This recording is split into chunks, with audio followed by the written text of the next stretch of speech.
I remember distinctly thinking, like, if I died here, would I be okay with that?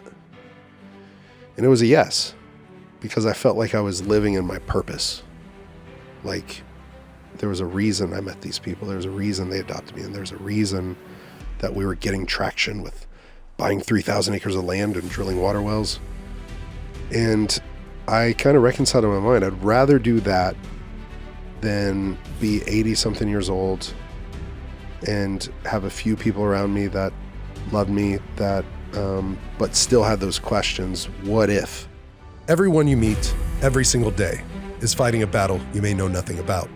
We're all in the process of overcoming. I'm Justin Wren, and my story has been heard by millions of people through my book, my TED Talk, podcast interviews, TV shows, professional fighting, and my foundation, Fight for the Forgotten. I believe we are all overcomers if we choose to overcome. We all have the option. I've been given the opportunity to overcome childhood trauma, sexual abuse, immense bullying, depression, suicidal ideation, substance use disorder, and I am a 2-time suicide survivor. We are here to have conversations with some of the greatest minds of our time. Get ready to be inspired and to receive the tools and game plan to win this fight called life. Thank you for being here, for showing up for yourself. You, me, we have overcome 100% of our darkest days. I'm not done yet, and neither are you. This is your invitation to overcome. Round 2. Welcome to Overcome with Justin Wren. It's another Q&A episode. Awesome. We're going to ask Justin questions, and it is not a lightning round, so we're going to do lots more of these. Okay. Yeah. Yeah. Ready? Well, I'm excited. We've gotten questions. Thank you to everyone that has listened to the show that's wrote them in. We'd encourage you to keep doing that. So let's get into it. We love your feedback. Thank you, thank you, thank you. Truly, from the bottom of my heart, we'd love to hear more from you and interact with you and know how we can make the show better and answer your questions. Yeah, and if you want to write a review and put a question in there, that'd be awesome. Put it on Apple Reviews for the show, and we will definitely check those out because this is going to be an ongoing thing. We have too many questions. So not too many, but we have too many to get to in one episode. So we love them all and we want to get to them all. So we'll just keep doing this and putting these out periodically. So I'm really excited to do that because it's really fun. I had a great time this last one, so I'm excited to do this again. I'm glad my eye candy isn't sitting beside me and sitting in front of me. Thank you. Yeah. All right. Are you ready? All right. We're going to start with another important one like last time. Okay. Which we talked about your hair. Yes. This is a big one. Are you ready? Would you ever shave your beard? Wow. I'm offended. You're like, it's my brand. No, it's my beard. It's my beard, which I do love Beard brand. They always cut my beard and they have great products. Would I ever cut my beard? Would you ever? Can you think of a circumstance when you might shave your beard? I think you'd cry. Well, apparently your ex-wife did ask you to shave your beard once. And you did it. And she cried. And I think I was devastated. She was crying, seeing my face. I was like, oh no, cover this thing back up. She was like, can you grow it back? And she was putting her hands over my face. And I was like, please grow it back. She goes and buys you a fake Santa beard just to wear around the house. Yeah. No, I think I do have a baby face. And I think I'm a Viking. I have seen pictures of you without a beard. It's fine. Yeah, but yes. I had to keep a razor at school because my parents sent me to private school because I was being bullied from after 8th grade. And so went to private school for high school and they had dress code and stuff. So I had to keep a razor at school because I had to shave so much. And no, everyone else would shave and then they wouldn't shave for like 2 weeks or something. And I would have to shave like every other day at school. And it should have been in my That's morning pretty routine. rare for a blonde, you know? Like usually it's like softer. And, well, when you met me, my hair was, a foot shorter? Yeah. And I've donated 12 inches of it 2 different times. Your hair grows. Or 10 to 12 inches. You have no problem growing hair. Yeah. I everywhere. was just singing that. Wasn't that Just yesterday? did some trimming yesterday. Yesterday in the shower, you shaved my back. Some Thank back you for that, trimming. 'cause You're welcome. My back tattoo gets blurry. It does, but see, it's just blurry because it's all blonde. So it's really, Got to comb through it to see it. All right. Let's get a little more back seam. serious. Okay. So this says at the end of the last Q&A, which I would encourage everyone to listen to if they haven't, it's great. You just barely mentioned your comeback fight. And so this question seems to really follow. And I wanted to get into this right away because I know this is on a lot of people's mind. A lot of people, I have even heard in our conversations, they'll say, wait, you're going to go back to fighting, And so here you said comeback fight. So this person asked, I've followed you since Ultimate Fighter. When are you going to fight again? It's a good question. It's going to be when I'm ready. And that's going to be this year. So I talked to a matchmaker for Bellator yesterday. I talked to the president 2 weeks ago.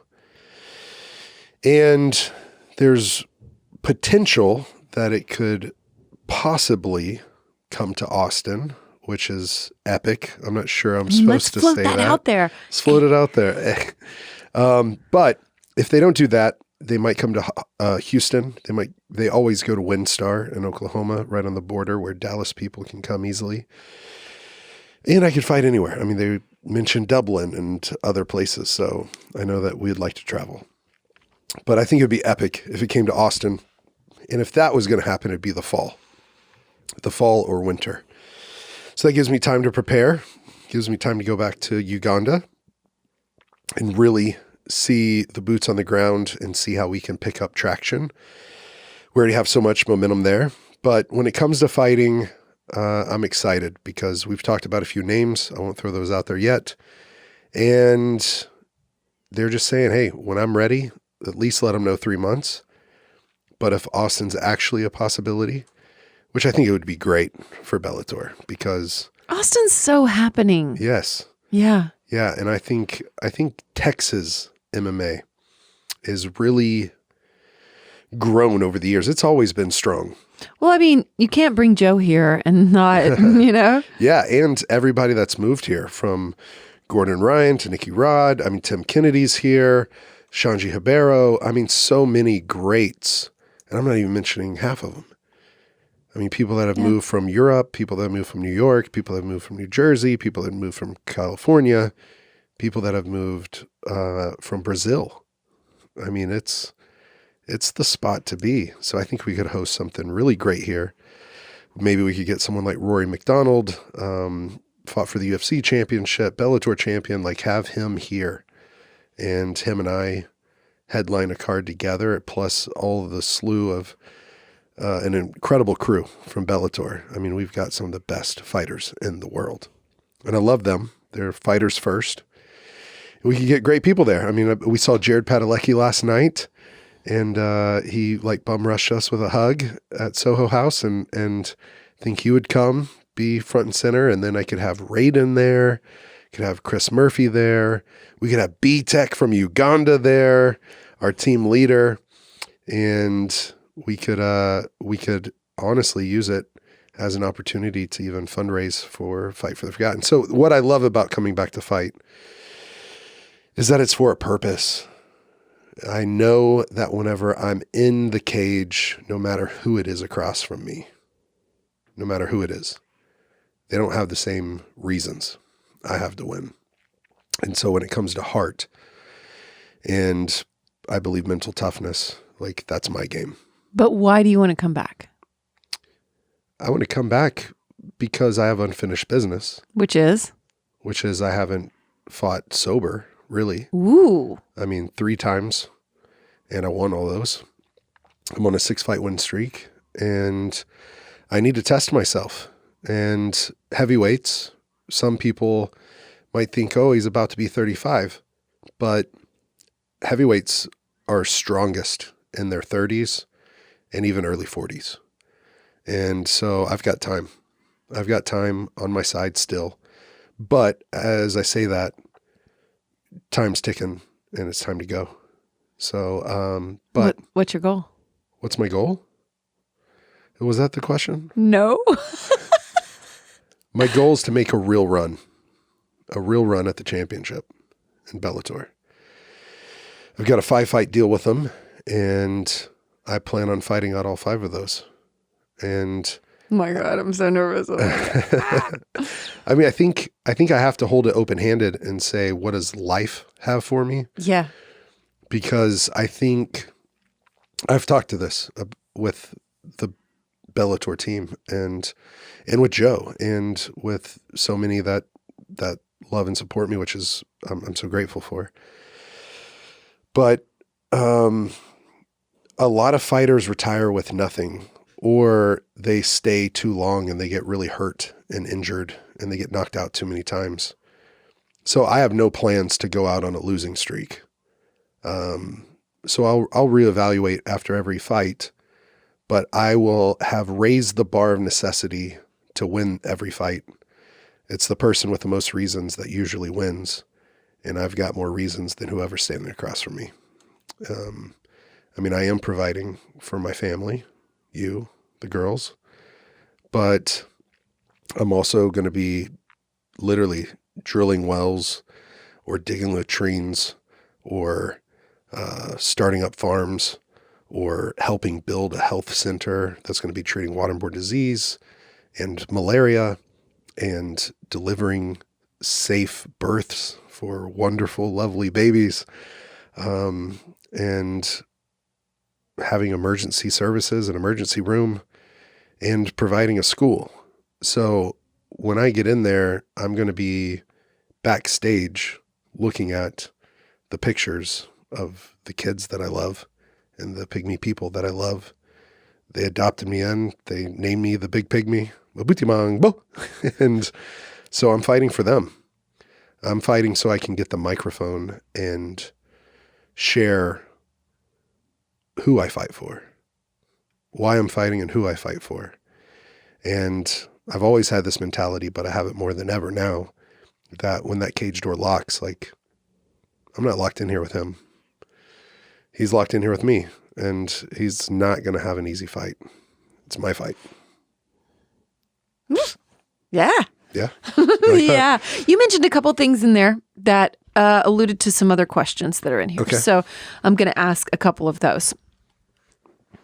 I think I'll go with the first one since we're talking about this right now. Sure. What does loss mean to you?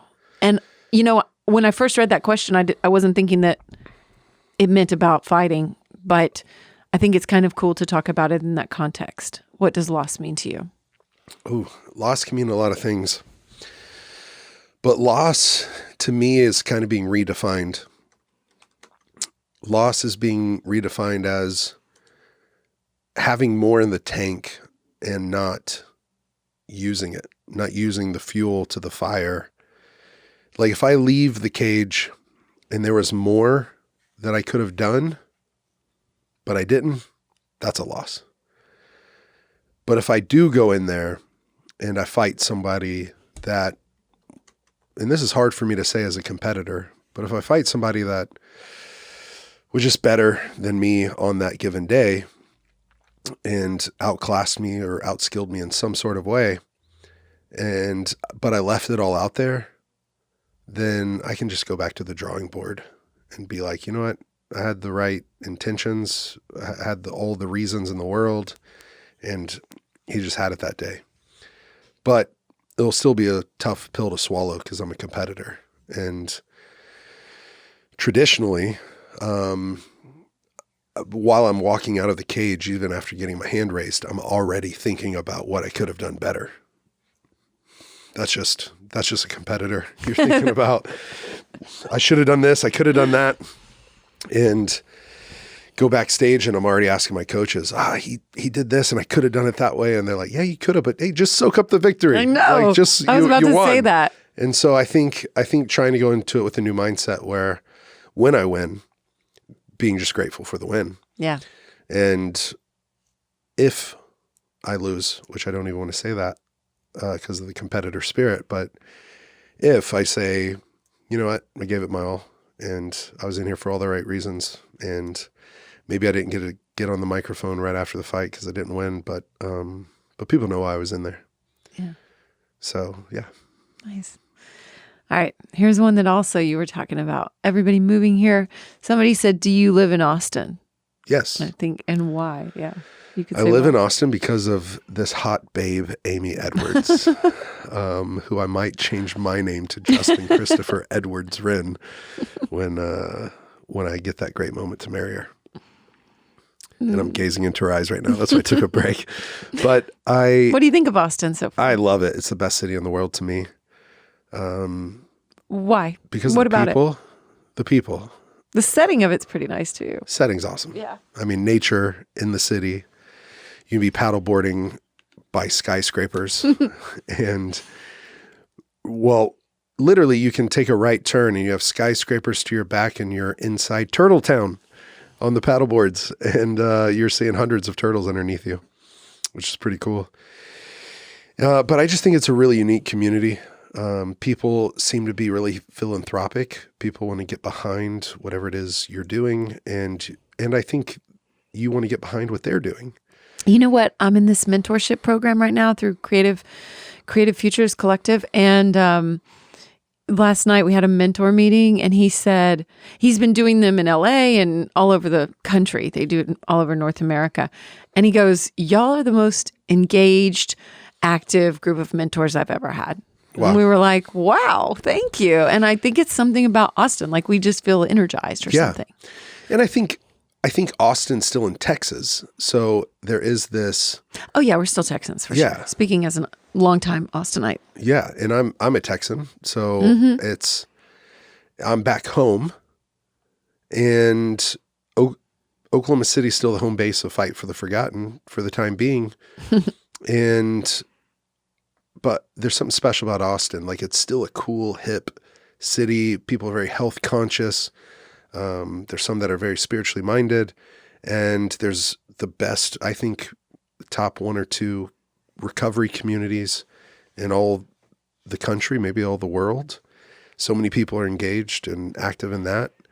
And the MMA community is blowing up, and Onnit is right here as a sponsor of the show. But truly, I mean, being welcomed in with open arms and just being able to go to the members' classes, then the staff workouts, and then one-on-one sessions. And then whenever I hit another low point, being able to tell the team that I relapsed. And, they could have judged me away, but instead they loved me back in and said, go get help. We want you to be the best you can be. We want total human optimization, which yesterday when I did a IG live with Onnit, I said, I think I'm looking for total humanitarian optimization. And so you guys help me optimize my health, which helps me in this health center, you guys are making me better, mind, body, soul. Now I get to go take that into the world. So That's cute. Thank you. Yeah, you like that? Yeah, that's cute. Well, I just have to take a moment real quick and thank the sponsors of this show. Onnit. Onnit.com/overcome. You can save yourself 10% on Alpha Brain or New Mood or Total Human. Some of my absolute favorites. And I'm just so grateful for their support. This show wouldn't exist without them. So thank you so much, Onnit, for sponsoring the show. And also thank you for helping me get optimized. Total human optimization. I also coined something maybe cheesy, but I think it's kind of cute. It's total humanitarian optimization. Oh, they help me when I'm going into a long meeting for development work, community development. And I just love the way that I feel getting into that flow state faster, feeling like I stay there longer, and have had so many friends try it and absolutely love it. If you haven't tried it, you can try it for free. There's an Alpha Brain free trial. I think you get 15 days of free Alpha Brain. So please, what's the risk? Put it to the test. I would love to hear your feedback on it. Try it. The world-class nootropic that really helps increase clarity, your memory, and I think it helps me engage in conversation and just feel like I'm firing on all cylinders so much better. So onnit.com/overcome. You can try it for free, Alpha Brain for free, and you can save yourself 10% on all Onnit products. at Onnit.com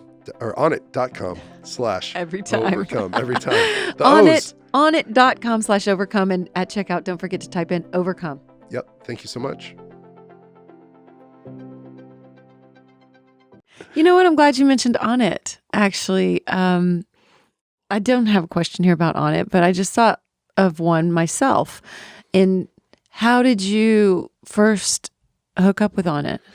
Yeah, that's interesting because I went on Joe's podcast and I had an alpha brain before the show. I don't even know if we talked about it during the show. He might have asked me how I was feeling, and I probably gave it great reviews because I remember that first time I took it, I was like, whoa, I'm firing on all cylinders. What is this? And it's a nootropic and alpha brain. And that was my first introduction to the products, but now Total Human and everything else. But while I was in Africa, one of the team members of Onnit, I think his name was George, he sent me a care package to Uganda, which I then had to go retrieve from Congo, but I was retrieving well drilling equipment. And if I could sum it up, I was nutrient deprived. I needed some supplements because I was living on rice and beans and felt protein deficient except for whenever they got like a wild game kill of wild antelope or whatever. And I had new mood, which helped put me to sleep. And I had alpha brain, and it was just really, really good for me. I had a lot of stuff. I had the protein, I had the greens, I had some really great stuff. And that was probably 8 years ago. And it gave me the extra fuel on the well drilling sites. And I remember when I would see someone kind of down and dehydrated, I'd give them some stuff and they'd just be a new human. And that's so cool. Like life would come back into them. And I'm not making that up. Like life would come back into them. And the only problem was I didn't have enough for everybody. And so, yeah. But yeah, and then through Aubrey and Brendan actually hooked me up. Brendan Schaub hooked me up with Aubrey. And him and I became great friends. And because of Aubrey, we met, you and me. That's right. And then I just got sucked into the gravitational pool and the vortex of Austin, Texas. Austin and Onnit. Austin and Onnit and all things. And I got to start my own podcast here. Yeah. And but you're an Onnit Pro athlete. Yep. I'm an Onnit Pro. And that developed naturally. It wasn't really them asking me. It sounds like very natural. And it wasn't me asking them. It was just like, one day we just kind of looked at each other like, we're gonna do this after like close to a year of me working out there. Yeah. And so I love the coaches there. They're cream of the crop. Is that how you say it? Yeah. It is how you say it. They're the best. Mm-hmm. Cool. All right. We're gonna do something different now. Ready? Ready. This is 2 different questions, and I'm gonna read them together. Okay. So take what you want and answer how you want. First one says, when my son tells me kids aren't being nice, I have to realize there's another side to the story, and it might not be bullying at all. How do parents investigate and discern in these situations? The second question, what things do my kids need to hear from their dad every day to provide a defense against hurtful things they might have heard from other kids? So I guess we're talking one about how do you figure out what the situation is, and the other one is like, what do I tell my kids when they're being bullied? Yeah. So first, maybe figuring out the situation. Questions. Yeah, really great. I would say that it's not always bullying, but a lot of times it is. I mean, from someone that's been through it and through it at the extreme level, from 8 years old to 13 years old, 5 years of it, sitting at the lunch table by myself most times, getting pelted in the back of the head with chocolate milk spit wads and food and fist as kids would walk by and laugh and act like they're throwing a harpoon at me because I was the size of a whale, and twisting my nipples and pulling my shirt up to give me pink bellies and hitting me in the back of the head in the locker room with a football helmet, giving me the size of like a half a baseball or tennis ball. That story is horrifying. Whelp on the back of my head. Taking my clothes and throwing them under the bleachers while there's a girls' volleyball game going on, and I don't even have a towel There was like a hand towel I could cover myself with. So you had to go out there with a hand towel on and get your clothes? I was lucky enough that after I just waited until the game was over, and then so finally someone brought me my clothes. Wow. Yeah, I didn't go out there. I was too embarrassed.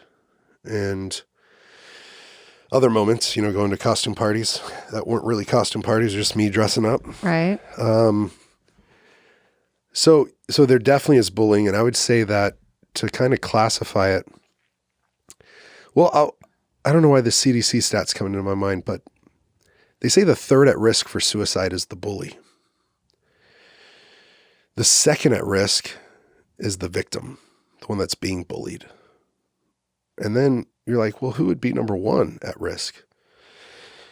It's the one on both ends. It's the one that is bullied, doesn't know how to handle it, and acts out as a bully.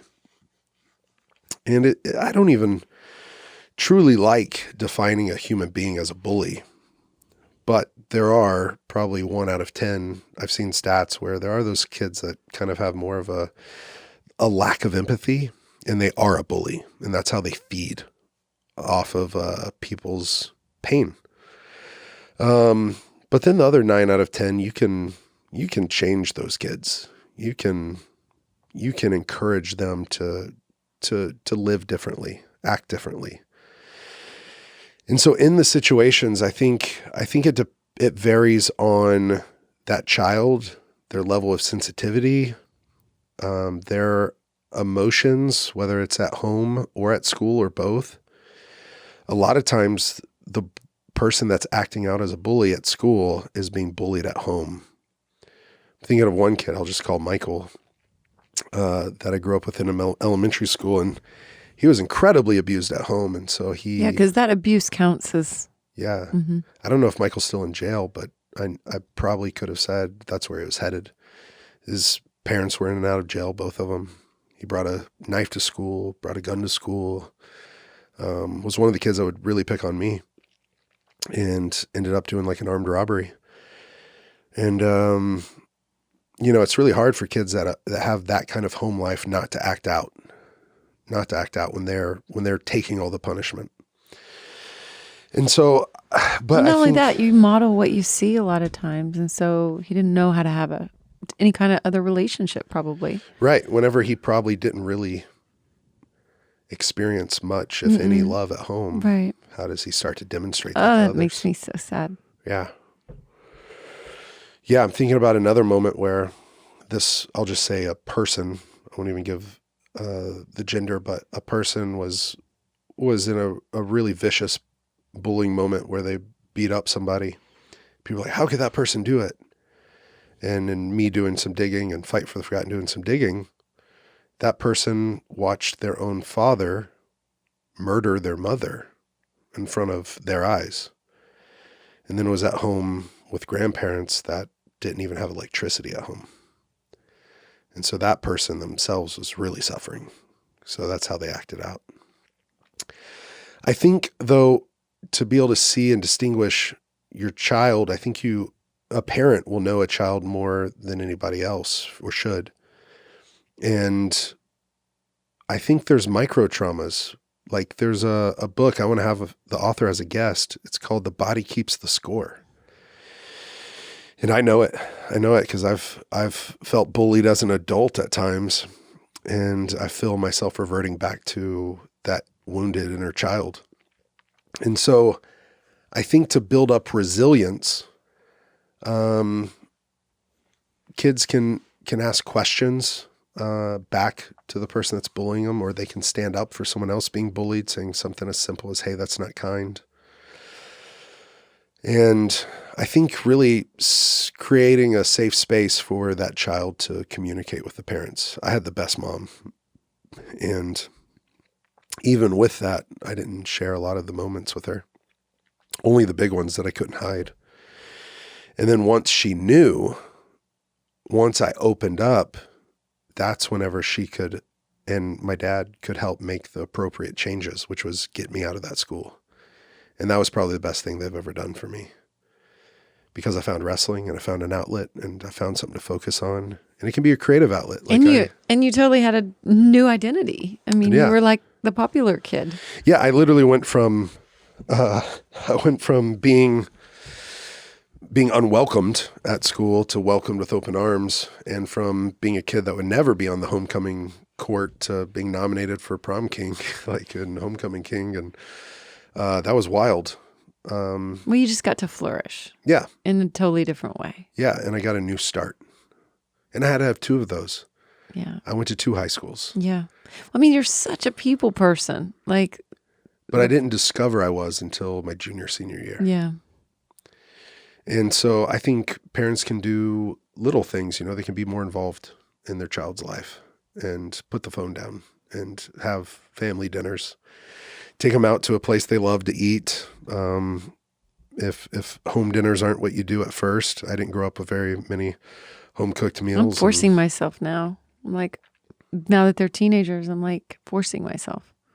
To have home-cooked meals? Yeah, that's why I ordered from the meal delivery service. Yeah. So, yeah. Yeah. So I think it can be challenging to distinguish if it's actual bullying or not. But if there's name calling with an intent to hurt or scar or traumatize, I mean, there's playful jabs and stuff like that kids need to weather the storm. But I've tried to shift, at least in my adult life, to saying I need tough skin to maintain a soft heart, and not the other way around, where you have soft skin and then you have a hardened heart. So that's even been a little prayer or mantra of mine, is like, let me have tough skin so I can keep a soft heart. Because I don't want to have soft skin and then to have a hardened heart that's cold and not compassionate. Fightfortheforgotten.org. You can go check out Fight for the Forgotten, the foundation that I started. It is my passion project. It is something that I love so much because of the people we get to help. We get to help the pygmy tribe who adopted me in help themselves. We say opportunity is greater than charity. Charity can be great, but opportunity is just always better.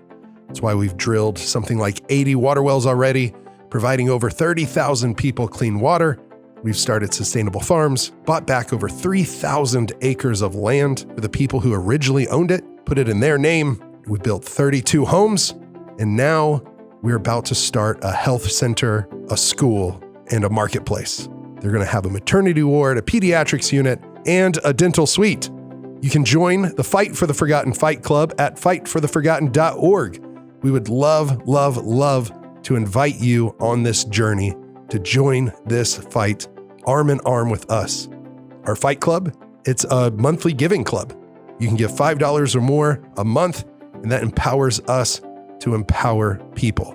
Thank you for being on this journey with us. I invite you to come along for the ride. It's been absolutely epic, putting love and compassion in action and fighting for people. Fightfortheforgotten.org. Join our Fight Club. But I guess the other way, what you're saying means like you don't take things too personally often in order to retain compassion for that person. Yeah, I just made a video for a kid today that's going through bullying.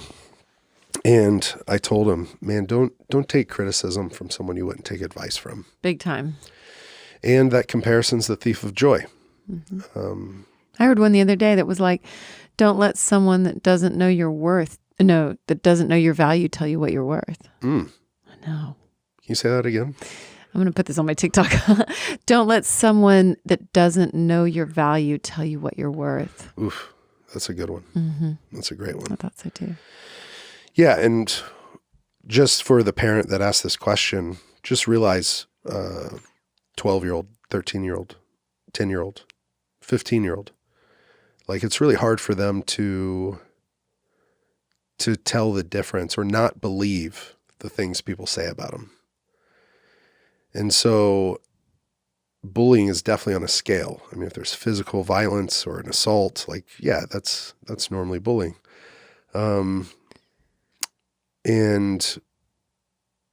But words for me cut.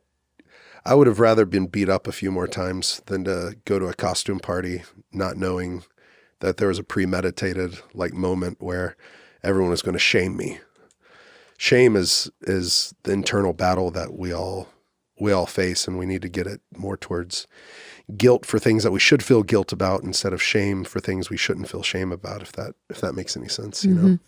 So I learned at treatment was like guilt says I did something bad, and shame says I am bad. Yeah. And so whenever kids are shaming somebody, then they'll start to take that on, that I am bad, I am different, I'm not good enough. Yeah. That was broad strokes. Broad strokes? No, I like it. That's good. Are you ready for something totally different? Sure. All right. Let's have at it. How do you show admiration to your partner in your relationship? This one is not from me, I swear. But I did select it. So, adoration. How do you show admiration to your partner in your relationship? Well, I think we've learned a lot about our communication skills and how we receive love. I'm a words of encouragement and physical touch kind of guy. I want to tell you that I adore you. I want to show you I adore you by putting my hand on your shoulder or your hand or your leg. But I think you receive it better if I do thoughtful things where, you know, I saw those flowers 2 or 3 days ago that were bright yellow lilies and roses, and they reminded me of sunshine. And I say that you're my sunshine, my moonshine, my sunshine, and my starshine.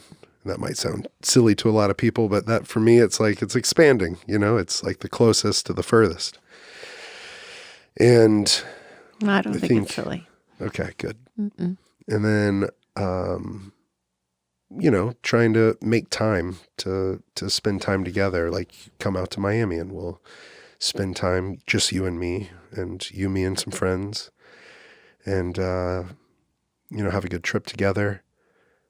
Do things like meditate every morning. I think that helps increase that connection, where sometimes we meditate like on our own, but we're beside each other. Other times we do it right in front of each other, and I can pull you into my lap afterwards and put my arms around you. You've also, I'll just throw this in, you can speak to it. I mean, you've also bowed at my feet for an extended period of time. That's true. It's true. That's true. We learned that with a workshop from Stefanos Sifandos and Christine Hassler. Yeah. Yeah. The first time I did that, I think really was at New Year's. You did. Yeah. Our first New Year's together. I was on roller skates dancing, and we were in a cool group of people. And then this song just came on, and I was like, look at her. You were dancing and you looked all beautiful. And I just thought I was prompted. I felt prompted to like just watch you dance. And so I got down on my knees and had my hands on your calves while you were dancing right in front of me, and you were running your fingers through my hair. And that was really nice. I just looked up at you for at least one full song, if not two. Yeah, if you haven't done that to your partner, I recommend it. It makes women, you know, makes a lot come up for us. Like, are we worthy of that? Yeah, so, you tried to pull me back up, remember? I don't remember, but probably you grabbed I did. my hands and you tried to pull me back up, and I was like, just wait. You have to just receive. I'm soaking this all in. Please let me just watch you dance for a little bit. Yeah. And I think it was special. I remember a couple people commenting about like stepping back and watching that. Yeah. So it might seem out there for some people, but I think for me it was maybe an act of like, wow, I'm just going to take in her beauty, behold like her being, like who she is. It was a gift of admiration, I would say, for sure. Cool. Thank you. Yeah. And sometimes our walks. Yeah. Our walks and talks. I love those. I do too. Holding hands and just communicating. Yeah. All right. Here's a totally other-ended question. Okay. How many diseases have you had? Is that a real one? Or what disease? I don't know. It's on the list. Okay. Or what diseases? Wow. Well, you know what? It reminded me, we had a deck of like deadly diseases. I don't know where it is now, but it was like the top 30 or top 10. Yeah, it was like the world's 10. deadliest diseases, and and you were like, "Ooh, let's buy that," because I bet I've had almost all of them. No, I've had a lot of them. And you Well, had, from reading the deck, I think they gave it away on the packaging, a lot of it. yeah, most of them were listed on the packaging or the And, top 10 or something, yeah. and you had like I've had 7 or something insane. I wish I could look up that deck, find Well, it, I've but I had can't find it. dengue fever. I've had malaria You've had malaria more than once, correct? three times. Mm-hmm. I've had typhoid. Typhoid. Yeah.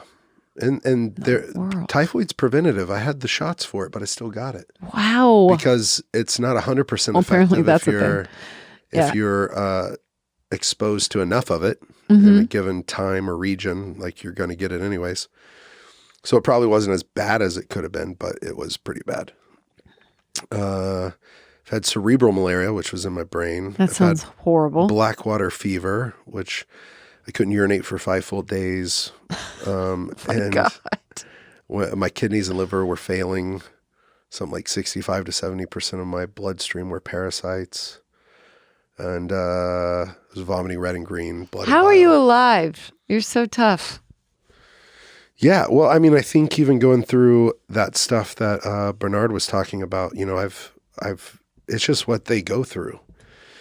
And when he talked about, 5,000 people a day die of tuberculosis, I know Sangule and Fina that have both passed, and I loved them, of tuberculosis and waterborne disease. I mean, I'm not listing out a lot of it, but I've had intestinal amoebas, parasites, and bacterias.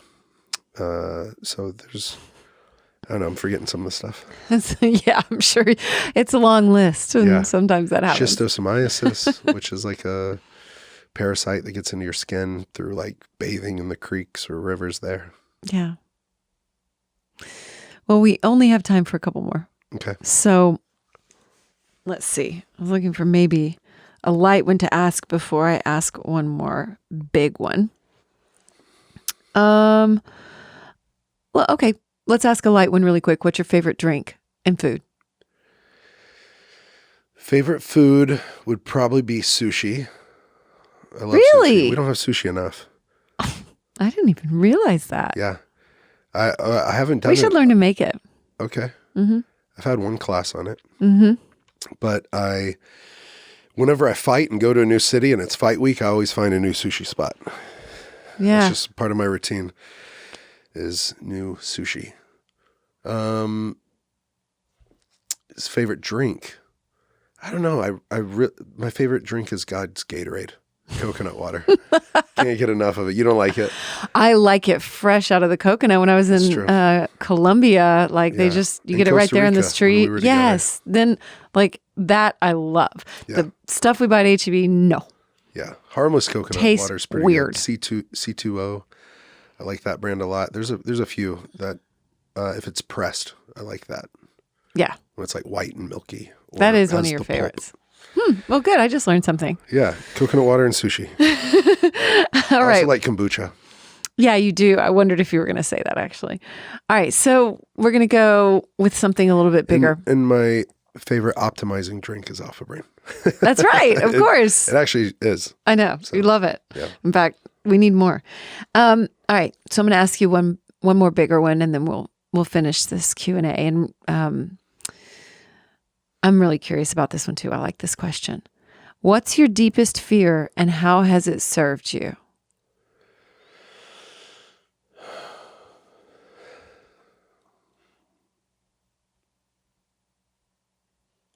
Wow. I'm not sure exactly what my deepest fear is because obviously my greatest fear has been, practical, tangible has been public speaking. And I've gotten through that pretty well. Yeah. But I would say my greatest fear is being on my deathbed and having all the unanswered questions of what could I have done that I didn't do? Who could I have helped that I didn't help? How could I have made this world better, but I chose not to? And so I would say those are the ghosts or the things that would haunt me at the end of my life. Why I went to live in the Congo, and one of the questions I had to reconcile when I was dying of malaria, and I mean, they said I was almost in an irreversible coma.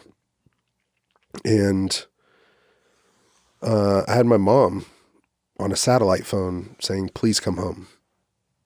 Like, we don't want you to die there. And I was like, Mom, they don't know how to treat malaria there. You know, they know how to here. And so I'm going to trust them. But after that, I remember distinctly thinking, like, if I died here, would I be okay with that? And it was a yes, because I felt like I was living in my purpose. Like, there was a reason I met these people. There was a reason they adopted me. And there's a reason that we were getting traction with buying 3,000 acres of land and drilling water wells.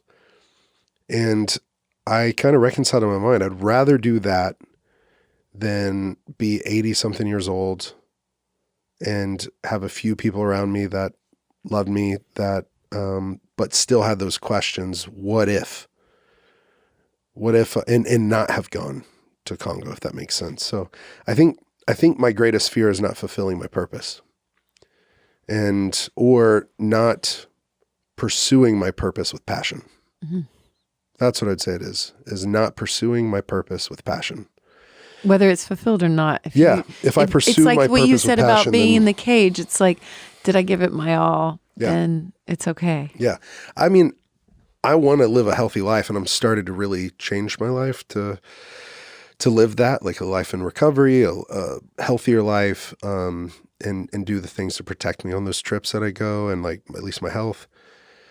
But for me, I would rather slide into home base, slide into the grave with some bruises, some breaks, and some scars, and knowing that I gave it my all, rather than going comfortable, but like didn't tap into the reason why I'm here, or the reason why you're here, whoever's listening to this. Like swing for the fences. Go for the haymaker, big punch, and develop the skills and techniques to win this fight called life. We all have to overcome. We all have to rise up and overcome whatever it is, big or small. And so do that thing to get you to the life that you're like smiling on your deathbed, not questioning what if, what should I, what could I, what would I have done differently. Good answer. Thank you. Mm-hmm. Yeah. I think to sum it up, the greatest fear is not pursuing my purpose with passion. Mm-hmm. Yeah, I feel that. Well, that was a beautiful Q&A, Justin Wren. Mm-hmm. Thank you, Amy Edwards. My darling. Can I be Justin Christopher Edwards Wren one day? Yes. Really? Yes. Awesome. Mm-hmm. I'm honored. Mm-hmm. Me too. Mm-hmm. Well, this was great. Thank you. We'll be back with more Q&As too. Yeah, because we have a ton of questions still. Please follow, subscribe, and let us know what you're thinking of the show. Mm-hmm. Please do that on Apple reviews. And ask anything. Ask anything. Follow or subscribe to YouTube, to Spotify, to Apple, and that will help us grow the show. We really want it to bring you the most meaningful guest with the most powerful stories, the most epic pursuits that you've ever heard. And so please let us know some of those names of people you know should be on the show. Absolutely. And big thanks to all of our team, everyone at Hot Pie Media, and of course, everyone here at our recording studios, Grant, Mike. Absolutely. Mm-hmm. And thank you to Onnit, who makes this show possible. Yep. And you can go to Onnit.com/overcome. Save yourself 10%, Onnit.com/overcome. For total human optimization or total humanitarian optimization. There you go. I love it. Yeah, I love you. I love you too. Thank you for being here. Much love, everyone. Hey, don't forget to send your Overcome stories to overcomepodcast@gmail.com. And also rate, review, subscribe, and follow Overcome with Justin Wren.